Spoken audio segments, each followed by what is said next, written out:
Alhamdulillah, syukur kepada Allah Subhanahu wa taala. Takdir Allah yang sejak azali Allah taala zahirkan, Allah taala jadikan kita bersama-sama sambung belajar ataupun ulang kaji ilmu tauhid khasnya dan ilmu agama yang lain. Amin. Seperti biasa, kita mulakan dengan selawat Ibrahimiyah. Kita baca sama-sama. Allahumma salli ala Muhammad wa ala ali Muhammad kama sallaita ala Ibrahim wa ala ali Ibrahim wa barik ala Muhammad wa ala ali Muhammad kama barakta ala Ibrahim wa ala ali Ibrahim fil alamin innaka hamidum majid. Alhamdulillah, yang berusaha Tuan Pengerusi Masjid Kampung Pokok Baru, yang dihormati Tuan Timbalan Pengerusi Masjid, Warisan AJK Masjid, yang dikasihi Tuan-Tuan Imam, Tuan-Tuan Bilal, Muslimin Muslimat yang dirahmati Allah Subhanahu wa taala. Sebelum kita sambung pembacaan kitab Aqidatul Najin, suka untuk saya kongsikan daripada kitab Al-Jawharul Mawdud wa Munabbihatul Qulub dari Syekh Ali bin Abdul Rahman Al-Kalantani, ulama Kelantan, yang beliau nukilkan, ambil daripada kitab Lubabul Hadis, Saripati Hadis, bagi Syekh Al-Alim Al-Allamah Jalaluddin Abdul Rahman As-Suyuti, Imam Suyuti, iaitu pada kelebihan ilmu dan ulama. Pada tangan saya tulisan Rumi, sudah dialih dari tulisan Jawi ke tulisan Rumi oleh Ustazah Nur Ain binti Abu. Publisher dia Al-Hidayah. Ke surat 16. Tetapi tak dapat tiada bagi hamba itu daripada beramal dengan ilmunya, kerana banyak hadis yang mencela akan ulama yang tiada beramal dengan ilmunya, seperti riwayat daripada Sayyidina Umar bin Al-Khattab radhiyallahu anhu berkata, aku dengar Rasulullah sallallahu alaihi wasallam bersabda bahwasanya orang alim apabila tiada beramal dengan ilmunya, melaknat akan dia oleh ilmunya di dalam rangkanya, dan melaknat akan dia oleh tiap-tiap suatu yang naik atasnya, matahari, dan menyurat malaikat hafazah tiap-tiap hari di materi atas suratannya ini, hamba yang putus asa daripada rahmat Allah. Hai hamba Allah yang mensia-sia akan segala hak penghulunya, hai orang yang tiada beramal dengan ilmunya, atas engkau laknat Allah. Maka apabila mati ia, dicabut Allah akan rohnya atas ketiadaan syahadah, dan diharamkan mati atas beriman. A'udzubillahi min dzalik. A'adanallahu min dzalik. Minta lindung kita kepada Allah daripada demikian itu. Dan lagi sabda Nabi sallallahu alaihi wasallam, inna asyaddan nasi azaban yaumal qiyamati alimun lam yanfa'hu ilmuhu. Artinya lebih kurang bahawasanya yang terlebih sangat manusia siksa pada hari kiamat itu orang alim yang tiada memberi manfaat akan dia ilmunya, yakni tiada mengamalkan dengan ilmunya. Meriwayatkan dia Tabrani dan Baihaqi. Dan lagi kata Ibnu Raslan, wa alimun bi'ilmihi lam ya'malan wa adzabun min qabli abidin al-wasan. Maka orang alim yang tiada mengamalkan dengan ilmunya disiksa akan dia dahulu daripada kafir yang menyembah berhala. Kata Imam Al-Ghazali rahimahullahu ta'ala, al-ilmu bila amalin jununun wal amalu bila ilmin la yakunu. Artinya ilmu dengan tiada amal itu gila, dan amal dengan tiada ilmu itu tiada ada, yakni tiada sah. Jadi penekanan di sini lebih pada hadis-hadis ini lebih menekankan supaya beramal dengan ilmu yang kita ada. Pun begitu, harus diingat ketinggian ilmu itu. Janganlah apabila dengar hadis-hadis ini Maknanya nampak kalau kita tak beramal dengan ilmu kita dilaknat. Jadi kalau macam tu, kesimpulannya apa? Kesimpulannya jangan jadi orang berilmu. Bukan begitu. Bukan maknanya bila kita berilmu, kita tak beramal, kita dilaknat. Jadi macam mana cara nak mengelakkannya tu? Jangan menuntut ilmu. Bukan begitu. Bukan begitu. Tuntut ilmu tu satu perkara yang murni. Kemudian mengamalkan dengan ilmu tu satu lagi perkara yang lain. Itu sebab Imam Ghazali kata ilmu dengan tiada amal tu gila. Dah ada ilmu tak diamal, gila kata Imam Ghazali. Tapi dan amal dengan tiada ilmu itu tiada ada, yakni tiada sah. Beramal tapi tanpa ilmu, amalnya tu kira tak ada, kira tak sah. Baik, jadi maknanya ilmu itu satu perkara yang mulia, yang tinggi, lebih daripada kejahilan, kebodohan. Dan beramal dengan ilmu itu lagi satu perkara yang satu peringkat lagi, lebih tinggi. Baik, mudah-mudahan apa yang kita dengar, kelebihan ilmu dan ulama yang bermanfaat untuk diri kita dapat kita amalkan dan sampaikan, insya-Allah. Baik, kita masuk bacaan kitab Aqidatul Najin fi Ilmi Usuluddin bagi Syekh Zainul Abidin bin Muhammad Al-Fatani. Kitab ini asalnya tulisan Jawi, sudah dialih ke tulisan Rumi oleh Ustazah Nur Ain binti Abu juga. Kitab Aqidatul Najin ini antara kitab yang mensyarahkan matan Ummul Barahin, iaitu bagi Imam Sanusi rahimahullah ta'ala. Kitab Aqidatul Najin ini adalah antara kitab Melayu yang paling besar, yakni yang paling perinci perbahasannya tentang ilmu tauhid. Baik, pada tangan saya ke surat 139. Dan hasil tariqah ataupun jalan salaf dan khalaf itu ahli sunnah. Yang lepas-lepas kita dah baca, dah bahaskan dan ulang kaji. Ulama salaf iaitu sahabat, tabi'in dan tabi'ut tabi'in, dan ulama khalaf iaitu ulama selepas sahabat, tabi'in dan tabi'ut tabi'in, itu kedua-duanya ahli sunnah. Jangan sampai konon-konon pegang salaf menolak khalaf, pun jangan juga pegang khalaf tapi menolak salaf. Tidak boleh. Kedua-duanya betul, kedua-duanya benar. Nak pegang salah satu boleh, tapi jangan menafikan yang satu lagi. Baik, keduanya demikian lagi wajib kita iktikadkan. Yang pertama apa ni? Jauh betul ni pertama.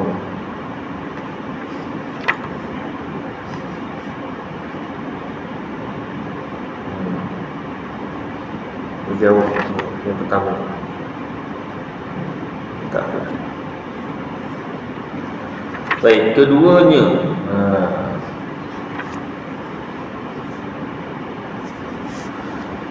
demikian lagi wajib kita iktikadkan, percaya, yakin dalam hati pula ada bagi Allah Ta'ala itu beberapa sifat fi'ilnya. Sifat fi'il, sifat perbuatan. Maka sifat fi'il itu khilaf, berbeza pendapat antara Abil Hasan Al-Ash'ari dan antara Maturidi. Beza tu dari segi bukan jauh sangat, tidak. Maka kata Maturidi, ia sifat yang qadimah, yang tiada permulaan, yang berdiri dengan zatnya, yakni Allah Ta'ala. Dia tu sifat, dia tak boleh berdiri sendiri, dia kena ada pada zat Allah. Dengan dia mengadakan dan meniadakan yang lebih atas kudrat.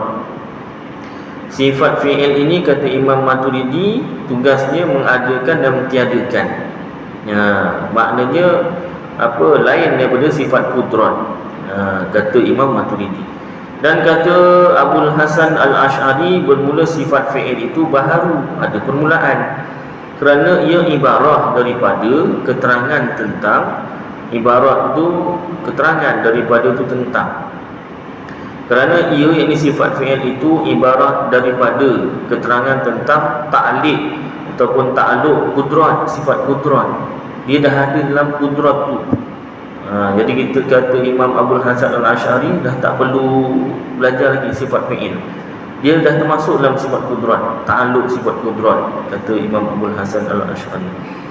Dengan mumkinat, ta'alluq kudrat dengan mumkinat, sifat kuasa Allah Ta'ala terhadap makhluk, akan sebagai ta'alluq tanjizi hadis, tunai yang baharu.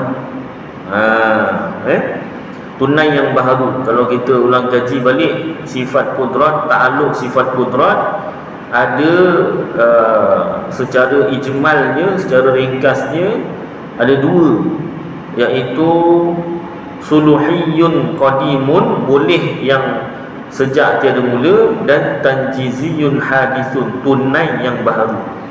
Maknanya Allah Ta'ala ni ada sifat kuasa. Bilanya Allah Ta'ala ni mula berkuasa? Peringkat pertama, peringkat ta'alluqnya suluhiyun qadimun, boleh Allah Ta'ala jadikan makhluk, atau boleh Allah Ta'ala tak jadikan makhluk sejak tiada mula, sejak makhluk belum ada. Makhluk belum ada, Allah Ta'ala boleh dah berkuasa dah jadikan makhluk. Peringkat ta'alluq yang kedua, tanjiziyun hadithun, tunai yang baharu. Tunai Allah Ta'ala jadikan makhluk bila? Contoh, tunai Allah Ta'ala lahirkan Muhammad Nur Aidil Hakim bin Maliki, contohnya. Siapa Ustaz? Biasa saya buat contoh diri sendiri, buat contoh orang lain kan marah.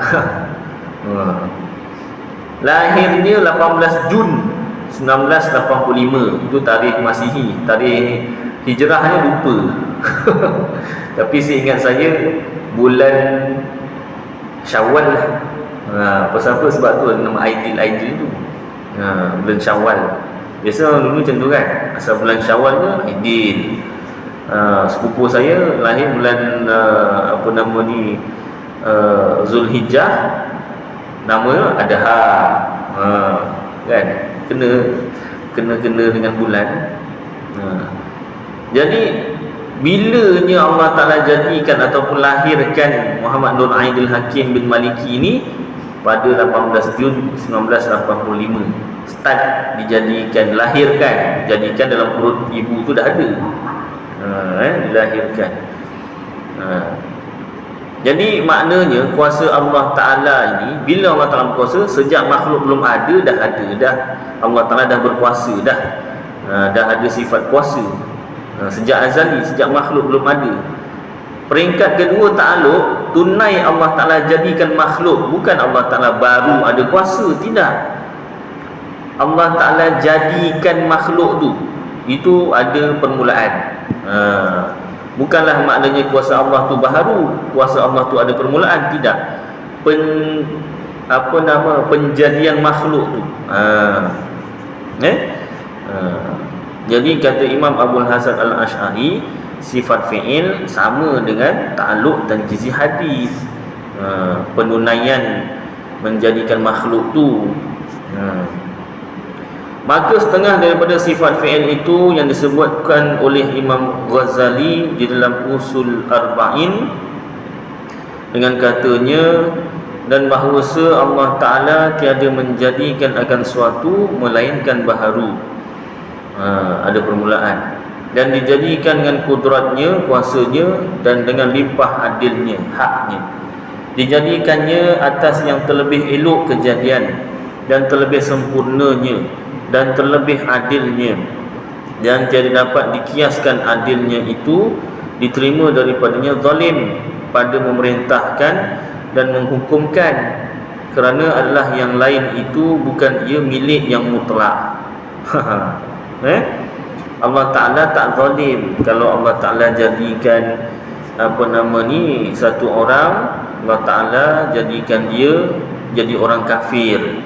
Kemudian sampailah meninggal dunia, kemudian Allah masuk ke dalam neraka selama-lamanya. Itu adil Allah Ta'ala, tak zalim. Kenapa? Sebab orang itu hak milik Allah Ta'ala. Tak ada siapa yang boleh mempersoalkan kenapa Allah Ta'ala jadikan dia kafir, kenapa Allah Ta'ala campakkan dalam neraka selama-lamanya. Tak ada siapa boleh persoalkan begitu. Sebab apa? Itu hak milik Allah Ta'ala. Itu dari segi hakikat tauhid, kejadian sebenar. Tapi kita Ahlus Sunnah Jamaah, zahir syariat jangan buang. Zahir syariat kita wajib berusaha mendapatkan syurga, menjauhi neraka. Itu zahir syariat pun daripada Allah Ta'ala juga, jangan dibuang. Kita Ahlus Sunnah Jamaah pegang dua-dua, hakikat tauhid dan zahir syariat. Kalau pegang salah satu sahaja jadi sesat. Contoh, ada orang memegang hakikat tauhid semata-mata, iaitu Allah Ta'ala yang jadikan segala perkara baik dan buruk, dan Allah Ta'ala sudah mentakdirkan segala perkara termasuk ahli syurga neraka. Jadi dia tak nak beramal, dia tak nak berusaha, dia tak nak pegang zahir syariat. Dia menafikan, sampai tahap menafikan kewajipan sembahyang, puasa, zakat, haji dan sebagainya, menafikan segala perintah-perintah Allah. Sebab dia kata Allah Ta'ala dah takdirkan siapa ahli syurga dan neraka, tak perlu berusaha lagi. Nescaya jadi kafir, jadi sesat orang ini, tercebur ke dalam fahaman Jabariyah. Jabariyah, dia sesat bukan sebab dia kata Allah Ta'ala dah jadikan segala perkara, Allah Ta'ala dah takdirkan segala perkara. Tak, itu tak sesat. Yang sesatnya Jabariyah bila dia menafikan zahir syariat. Dia menafikan zahir syariat, sedangkan zahir syariat itu juga daripada Allah Ta'ala juga. Kemudian kalaulah satu golongan pula percaya pada zahir syariat sahaja, saya patah balik jadi terunjuk, kalau tak ni jadi tengah. Dia percaya sebab balikkan begini. Tadi zahir syariat dia tolak. Satu golongan lagi pula pegang zahir syariat tapi menolak pula hakikat tauhid.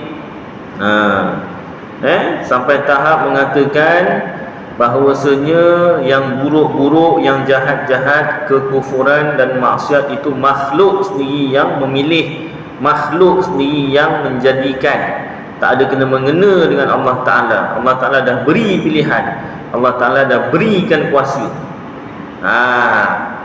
Dia sampai tahap menolak hakikat tauhid. Dia percaya yang baik tu Allah Ta'ala yang jadikan, tapi yang buruk tu dia kata makhluk sendiri yang pilih. Pilihan makhluk sendiri, bukan pilihan Allah, bukan Allah yang takdirkan. Dan pergerakan dia kufur, melakukan maksiat tu dia sendiri yang bergerak, bukan Allah yang gerakkan. Sampai tahap begitu, nescaya jadilah dia ajaran sesat Mu'tazilah atau Qadariyah, iaitu menafikan hakikat tauhid. Sebab tu kita Ahlus Sunnah Jamaah tengah-tengah. Tengah-tengah tu macam mana? Bukan tak pegang dua-dua, pegang dua-dua. Dalam hati kita wajib percaya, yakin bahawasanya Allah Ta'ala yang menentukan setiap perkara baik dan buruk. Allah Ta'ala yang takdirkan orang ni pilih baik ke pilih jahat. Dan Allah Ta'ala juga yang menggerakkan satu orang buat baik dan satu orang buat jahat. Dan Allah Ta'ala dah takdirkanlah siapa-siapa ahli syurga, ahli neraka. Tapi kita juga pegang zahir syariat, kewajipan berusaha mendapatkan syurga, kewajipan berusaha menjauhi diri kita daripada neraka, kewajipan sembahyang, puasa, zakat. Dua-dua kita pegang. Dan jangan dicampur adukkan. Maksudnya macam mana? Contoh, kalau kita cakap sehari-harian, boleh tak kita cakap dengan isteri kita? Contoh, saya panggil isteri saya Hani. Wah, kebetulan nama dia Asmahani. Ya. Tapi yang saya panggil Hani itu Honey lah, Hani madu. Wah, nanti lama-lama bermadu. Tidak, tak ada maksud itu. Asalnya nak panggil manis lah, si manis kan, madu kan. Dia panggil saya B. Wah, B apa? Lebah? Bukan. Asalnya panggil Habi, husband, Habi. Baby Ustaz? Bukan juga. Wah, isteri saya panggil Ustaz baby bukan. Dia panggil B je. Maksud dia tu Habi, husband kan. Dia sendiri yang letak, ikut ajalah. Jadi contoh orang saya kata, ni buatkan apa nama, masakkan nasi, lapar lah. Apa nama ni, masak nasi boleh kenyang. Boleh tak saya kata macam tu? Boleh, dibenarkan. Buatkan air, Milo ais kan, nak hilangkan haus lah. Air dapat hilangkan haus. Boleh tak cakap macam tu? Boleh, dibenarkan. Tak perlu sampai tahap apa nama ni, kita cakap ni masakkan nasi, apa nama ni, apa nama, sampai tahap ni tak payah masak nasi hari ni, yang kenyangkan Allah bukan nasi. Dia suka tak payah masak nasi. Tapi dia pun lapar jugalah kan. Tak perlu sampai tahap hari ni tak payah masak air, tak payah buat air kan, Allah yang hilangkan haus bukan air. Tak perlu sampai tahap begitu. Itu dah boleh sampai ke tahap nak buang zahir syariat tu. Memang dari segi hakikat tauhid yang mengenyangkan Allah bukan nasi. Tapi zahir syariat kita wajib berusaha juga. Masak nasi, dah makan, sambil makan, sebelum masak nasi, semasa makan nasi dan selepas kenyang tu, hatinya tetap Allah yang kenyangkan bukan nasi. Bukan kita ni disuruh yakin dalam hati Allah yang mengenyangkan bukan nasi yang mengenyangkan, jangan masak nasi. Tak, itu dah buang zahir syariat. Sakit, jangan makan ubat yang sembuhkan Allah. Itu hakikat tauhid. Zahir syariat jangan dibuang. Makan ubat, makan ubat. Sebelum makan ubat, dalam hati kita yang beri sakit, yang menyembuhkan Allah. Semasa makan ubat tu dalam hati pun sama, yang menyembuhkan Allah bukan ubat. Dah sembuh ni, lepas makan ubat sembuh, dalam hati masih lagi yang sembuhkan Allah. Itu cara Ahlus Sunnah wal Jamaah. Tetapi untuk tujuan beringat atau tujuan apa nama ni, menyampaikan, tak salah kalau cakap ni masakkan nasi untuk lapar lah, tapi ingat yang menyenangkan Allah Ta'ala, boleh. Tapi janganlah setiap hari. Bosan si apa nama ni, yang tukang dengar bosan nanti. Dalil dalam kitab Hayatus Sahabah bagi Maulana Yusuf Al-Kandahlawi, ada satu kisah, saya pernah sebut sini, sebut lagi. Satu orang sahabat mencuri, dah banyak kali sebut ni tuan-tuan dah hafal ceritanya kan. Satu orang sahabat zaman Sayyidina Umar jadi khalifah, mencuri sahabat ni, dapat ditangkap. Bila ditangkap, dibawa kepada khalifah. Khalifah menjalankan tugaslah sebagai hakim. Tanya, apa sebab engkau mencuri? Kalau ada sebab yang munasabah, munasabah atau dia munasabah ada sebab yang munasabah, yang munasib, yang betul, yang boleh diterima syarak, taklah kena hukum potong tangan. Kalau ada sebab yang munasabah, yang diterima syarak. Tapi apa jawapan sahabat ni depan Khalifah Sayyidina Umar bila ditanya apa sebab kau mencuri? Dia jawab, Allah takdirkan aku mencuri. Ya Allah, ya Rabbi ya Karim. Dia ngajar pula Khalifah Umar Al-Khattab. Khalifah tu, sahabat Rasulullah tu dijamin syurga tu. Dia boleh cakap, Allah takdirkan aku mencuri. Salah ke dia cakap? Tak salah. Dari segi tauhid tak salah, betul. Tapi Sayyidina Umar buat apa dengan sahabat ni? Bagusnya mencuri-curi pun akidahnya betul. Dah. Inilah yang kita nak. Tak, Sayyidina Umar suruh potong tangan pencuri ini kerana tak ada sebab yang munasabah dari segi zahir syariat, dan sebat 40 kali sebat. Kenapa? Sebab mencampur adukkan soalan zahir syariat dengan hakikat tauhid. Sayyidina Umar tanya dari segi zahir syariat, tapi dia jawab dengan hakikat tauhid. Maknanya tujuan nak mengelak lah macam tu.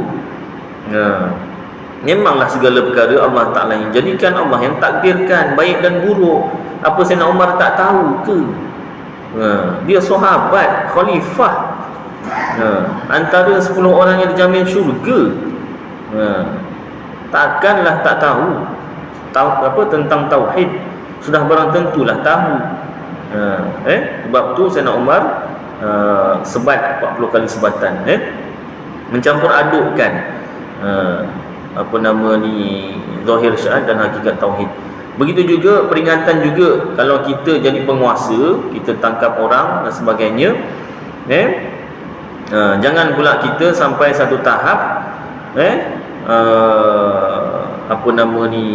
menafikan pula hakikat tauhid. Pun jangan sampai begitu juga.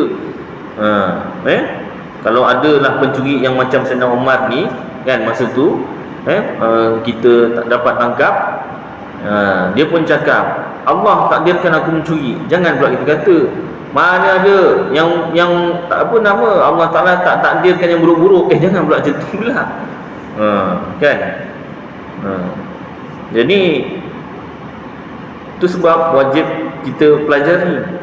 Semua orang wajib belajar tauhid. Jadi yang si pencuri ke, si penguat kuasa ke, dua-duanya akidahnya kena betul, kan? Jangan pula sampai tahap kau nak mengelak dan mencuri, kau kata Allah Ta'ala yang takdirkan. Mana ada Allah Ta'ala takdirkan yang buruk-buruk? Dah jadi Mu'tazilah pula, kan? Alhamdulillah. Baik, sambung sini,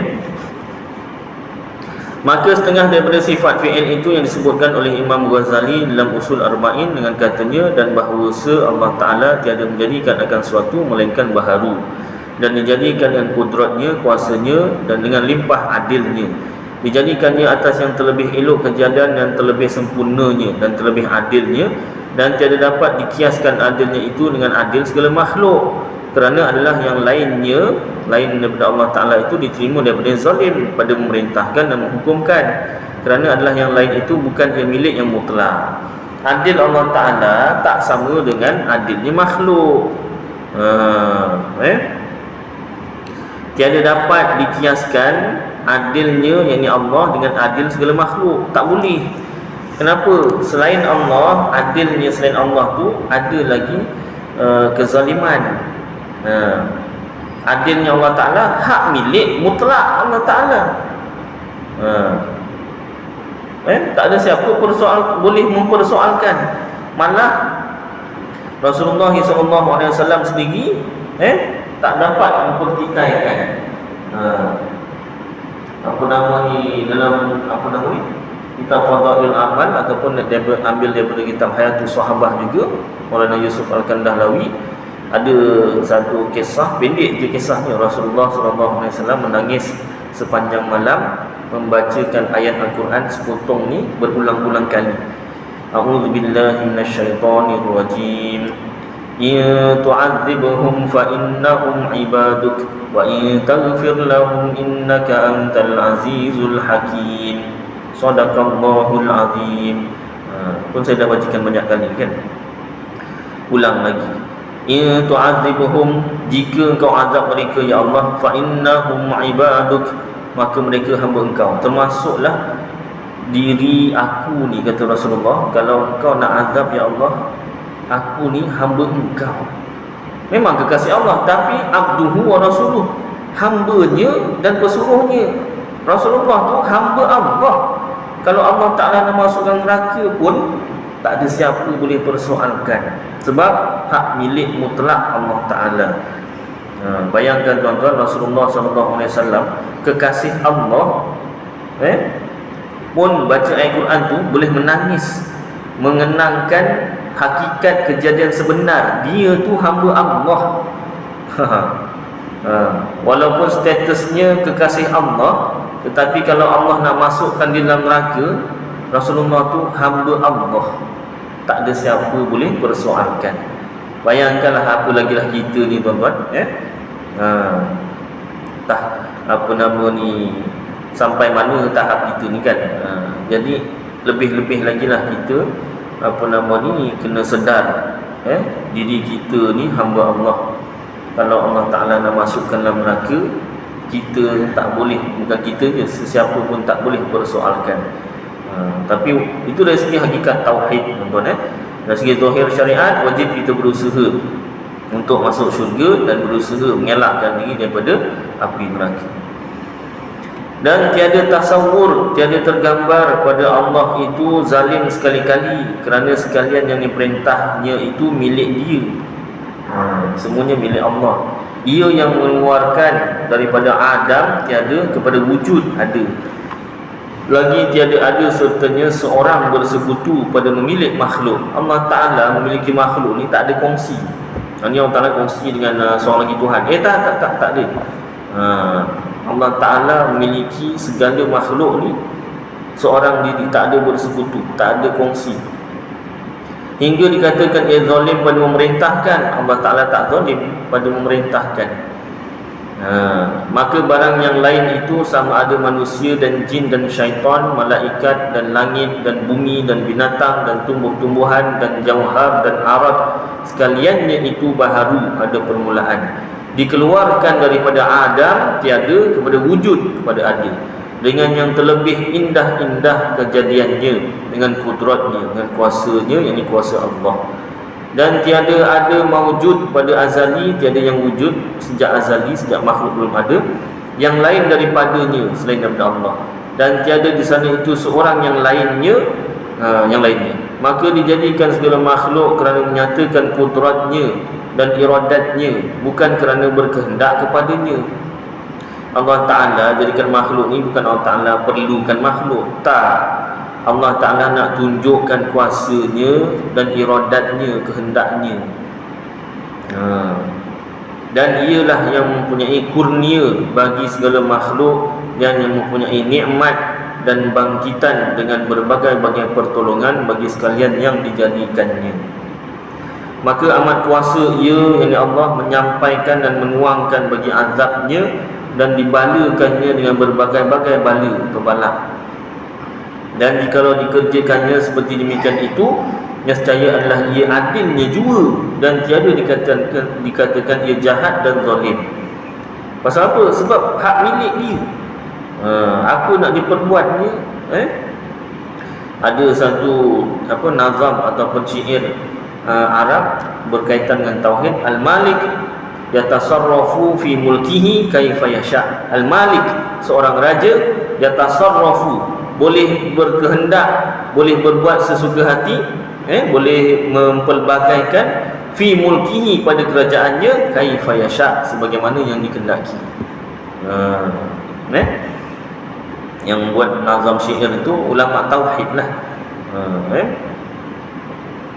Dan jika diberinya pahala atas taat, maka dengan kemurahannya, nampak? Ya Allah, kalaulah Allah Ta'ala berikan pahala kepada seseorang kerana seseorang tu mengerjakan taat, maka dengan kemurahannya juga, kasih sayang Allah, anugerah Allah Ta'ala, dan kerana janjinya juga. Janji Allah bukan jalan wajib, bukan mesti, kerana tiada wajib atasnya. Allah Ta'ala tak ada kewajipan, dan tiada wajib atasnya hak bagi seorang. Tak ada yang ni hak seseorang Allah Ta'ala kena tunaikan, tak. Dan dituntut atas segala makhluk itu di dalam mengerjakan taat. Wajib atas segala makhluk yang mukallaf itu mengerjakan dia dengan sebab ia wajibkan atas lidah Rasulnya, bukan semata-mata akal, seperti barang yang berkata oleh Mu'tazilah. Kenapa kita kena taat perintah Allah? Sebab kita ada akal, kan? Itu fahaman Mu'tazilah. Kita wajib taat kepada Allah sebab Allah Ta'ala turunkan syariat kepada Rasulullah, supaya kita taat kepada Allah. Hati-hati. Maka dibangkitkan segala pesuruh bersuruhnya Rasul dan menyatakan kebenarannya itu dengan mukjizat, perkara pelik yang mencari adat, adat kebiasaan, yang amat nyata. Rasul-Rasul ada mukjizat, yakni perkara pelik, perkara ajaib untuk menunjukkan kebenaran. Maka menyampaikan oleh mereka itu, Rasul-Rasul akan suruhnya, perintah Allah, dan tegahnya larangan Allah, dan wa'adnya, yakni janji memberi pahala. Siapa buat baik dapat pahala, janji Allah Ta'ala. Dan wa'idnya, yakni janji menyiksa. Siapa buat jahat akan disiksa, buat dosa.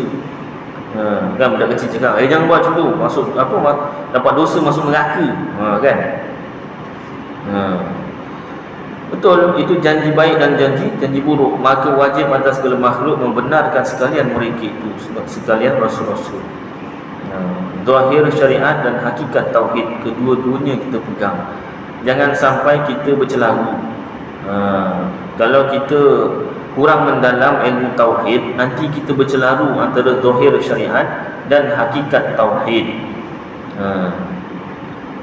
Hasil yang dinamakan sifat fi'il bagi Allah itu takhliq, artinya menjadikan makhluk, dan tarziq, artinya memberi rezeki, dan ihda, yakni menunjuk, beri petunjuk, hidayah, dan idlal, artinya menyesatkan, dan ihya, artinya menghidupkan, dan imatatun, artinya mematikan, dan lainnya. Baik. Jadi itu tentang sifat fi'il. Dibahaskan balik tentang sifat qudrat lah. Baik, masuk pada subtopik seterusnya, sifat jaiz, yakni harus bagi Allah Ta'ala. Dan masuk pula musannif, pengarang kitab apa? Ummul Barahin, iaitu Imam Sanusi, menyatakan bahagi yang ketiga atau bahagian yang ketiga, iaitu yang harus pada hak Allah Ta'ala, yang wajib atas tiap-tiap mukallaf mengiktikad, percaya akan dia, dengan katanya, wa ammal jaizu fi haqqihi ta'ala fa fi'lu kulli mumkinin aw tarkuhu. Artinya, dan adapun yang harus pada hak Allah Ta'ala itu, iaitu berbuat tiap-tiap mungkin atau meninggalkan dia.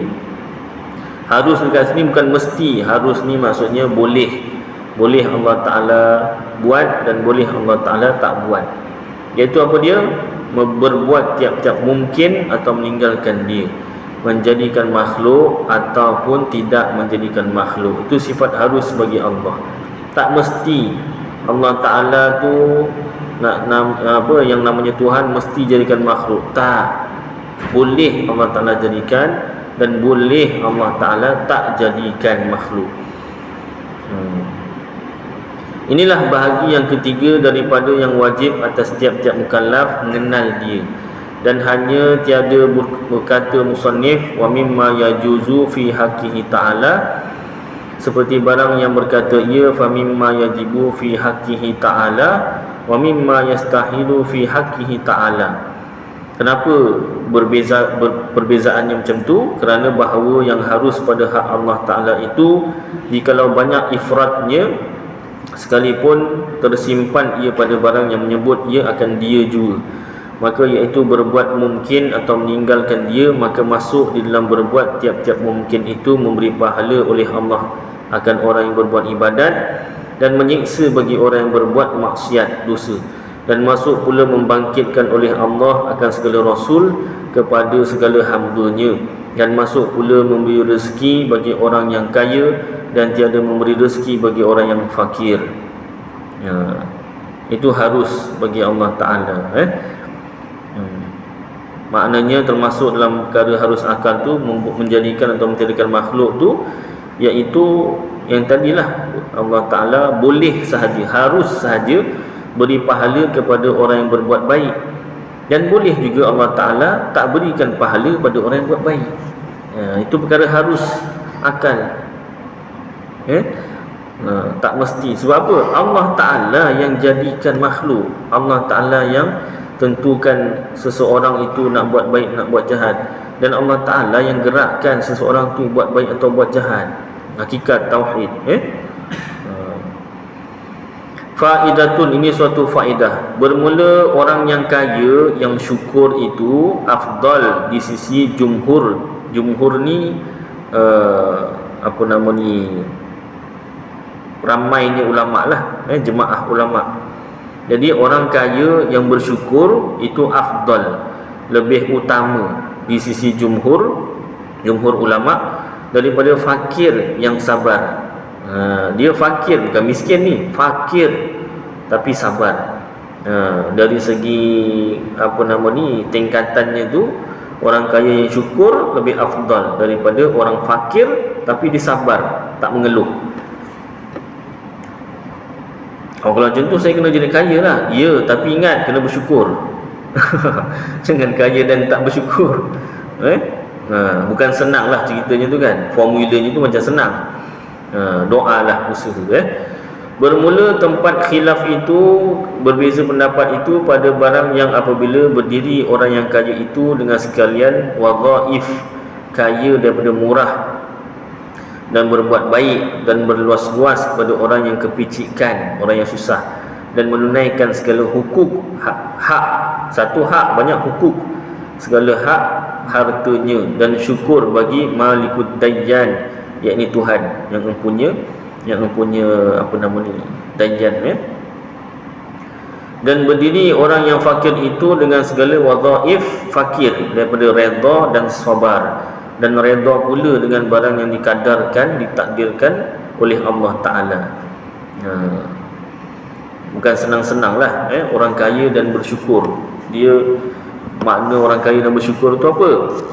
Dia pemurah, buat baik, berluas-luas kepada orang yang susah, menunaikan hak-hak hartanya, bayar zakat, dan sebagainya. Dan kata setengah ulama, fakir yang sabar itu iaitu mereka yang berlazat-lazat dengan fakirnya, seperti barang yang berlazat-lazat orang yang kaya itu dengan kayanya, iaitu terlebih afdal daripada orang yang kaya. Itu dah kira apa nama ni, kata pendapat yang kedua. Baik, cukup kadar ni tuan-tuan. So insya, mudah-mudahan apa yang kita baca dan dengar bersama jadi manfaat kepada saudara tuan-tuan. Mudah-mudahan dapat kita amalkan dan sampaikan insya-Allah taala. Aku qouli hadza wa astaghfirullah al-azim li wa lakum wa lisairil muslimin wal muslimat wal mu'minin wal mu'minat fastaghfiruh fa ya fawzal mustaghfirin wa ya najatat taibin. Sallallahu tabaraka wa ta'ala ala khairi khalqi sayyidina wa maulana Muhammad wa ala alihi wa sahbihi wa baraka wa sallam. Subhana rabbika rabbil izzati amma yasifun wa salamun alal mursalin walhamdulillahi rabbil alamin. Taqabbalallahu minkum.